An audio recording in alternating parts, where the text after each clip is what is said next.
Before we begin, subscribe to Husbandry if you value serious agricultural history, practical land skills, and the tools that shaped food systems long before engines and chemicals took over. This channel exists to recover the everyday knowledge ancient farmers depended on. And the tool you are about to learn was not rare, ceremonial, or symbolic. It was handled daily, trusted completely, and essential to keeping soil productive without destroying it.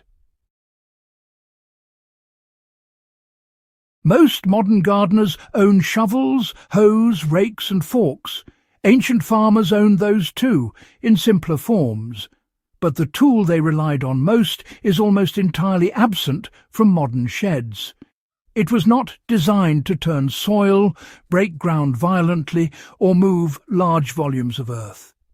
Its purpose was precision, restraint, and soil preservation. That tool was the soil knife, sometimes called the planting knife, root knife, or turf blade, depending on region.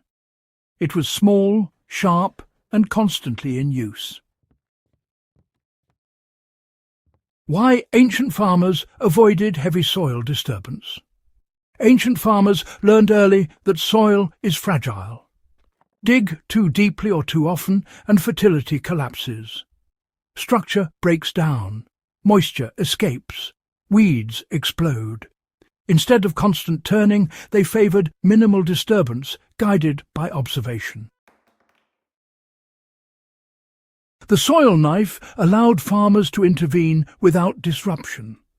It opened narrow slots for planting, cut weeds at the root without uprooting soil layers, and harvested crops without tearing surrounding systems apart. This preserved fungal networks, root channels, and moisture balance. Heavy tools were used sparingly. The knife was used daily.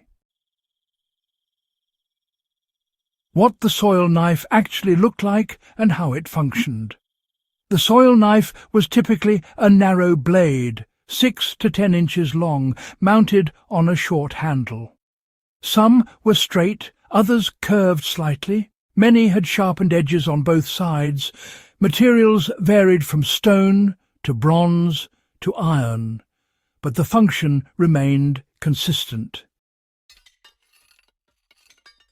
It was pushed into the soil vertically rather than swung. This mattered. Vertical entry split soil along natural lines instead of fracturing it. Roots were parted, not shredded. Soil layers stayed intact. Now, ancient farmers, they had this clever way of planting without actually digging, you know. Seeds and transplants were placed using something called slit planting. The blade was pressed into the soil, rocked just a bit, and then withdrawn.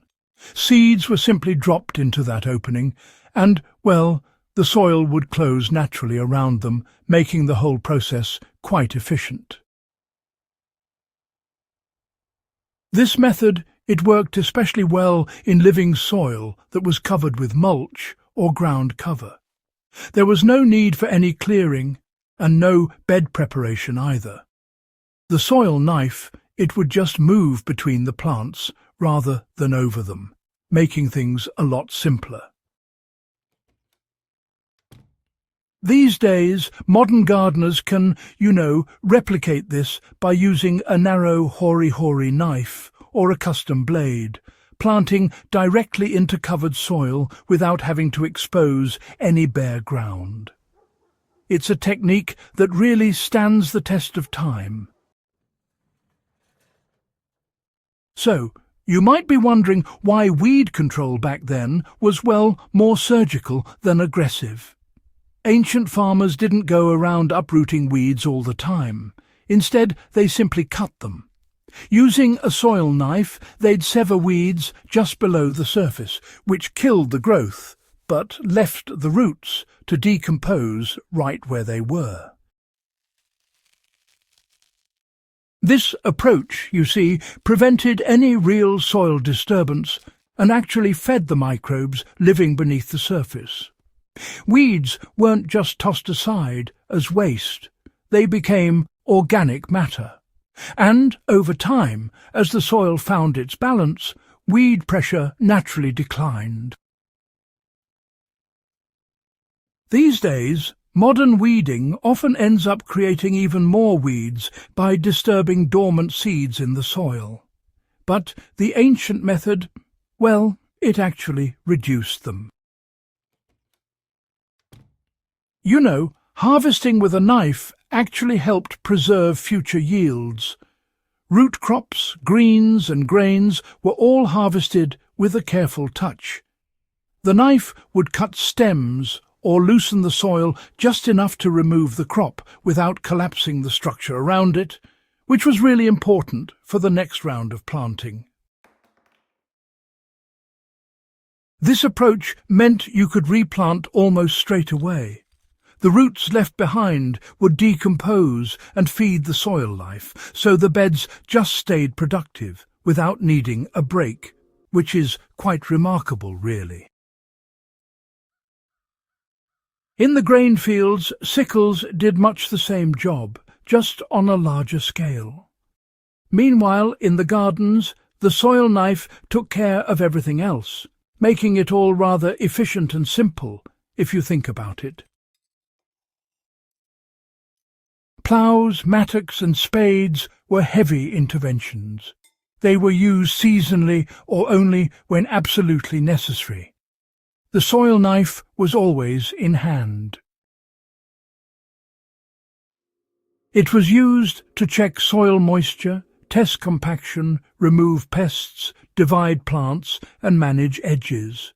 It was an extension of the farmer's awareness. Modern tools favour force. The ancient knife favoured control. So, you see, this tool actually shaped ancient soil health, even though folks back then didn't really know it.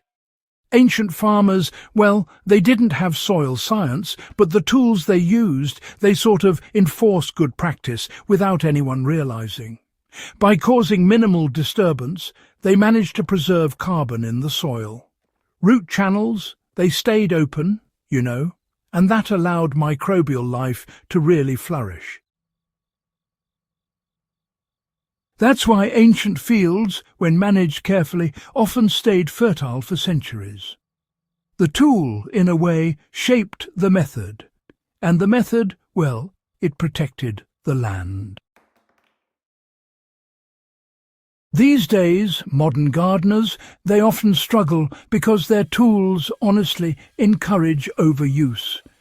But the soil knife, well, it encourages restraint, and that's something we could all use a bit more of. So, how can you apply this forgotten tool today? Well, you certainly do not need a replica artifact.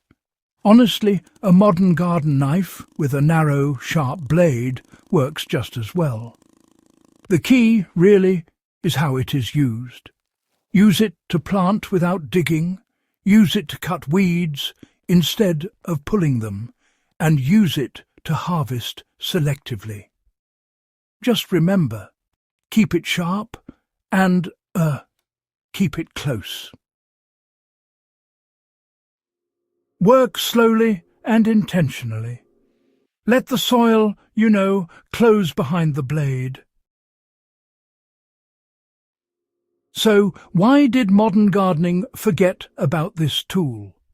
Well, industrialization shifted the focus to scale. Small, precise tools were replaced by machines and broad implements. And, you see, home gardening inherited those habits without the context. As soil health declined, the tool disappeared from common use, even though it was perfectly suited to small-scale, resilient growing. What this tool teaches us about ancient intelligence, well, it's really quite something. The brilliance of the soil knife, you see, lies in what it actually prevents. it prevents damage, and more than that, it enforces discipline. It gently nudges us to align our actions with the biology of the soil itself. Ancient farmers, they didn't dominate the soil, no. Instead, they negotiated with it. That negotiation, it really began with the tools they chose to hold every single day. So, if you value historically grounded land skills and practical husbandry knowledge that still works under real conditions, do consider subscribing to Husbandry. Share this guide with serious growers and, well, help bring this forgotten but absolutely essential tool back into everyday use where it truly belongs.